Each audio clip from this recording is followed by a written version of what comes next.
In this video, I'm going to show you how to deactivate your Facebook account. That is quite simple and easy to do, and the process is the same for iOS and Android devices. Deactivating your account is temporary. Your account will be disabled and most of your Facebook data will be hidden until you will log into your Facebook account again. If you want to take a break from Facebook, you can deactivate your account, and let me show you how you can easily do that. So first, open up Facebook app and then right here hit Add Menu icon to open up menu.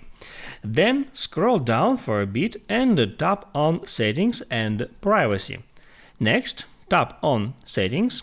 And then right here at the top right hand corner hit at that magnifying glass icon to bring up search, and then just start typing deleting.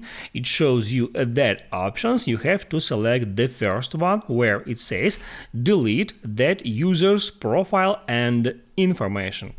And on that screen, it offers you to deactivate your account instead of deleting. Here you can tap on Continue to Account Deactivation, and on that step, it shows you that this will also deactivate all your profiles and pages. There you can check those profiles and pages. After that, you can hit on Continue, and then it asks you to enter your Facebook password. Just tap at that text field, then enter your Facebook password, and then hit on Continue.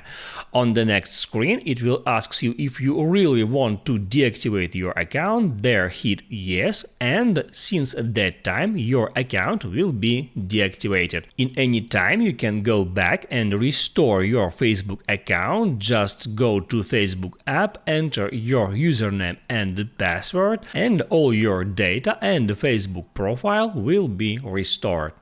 I hope it helps you guys, so don't forget to like and subscribe.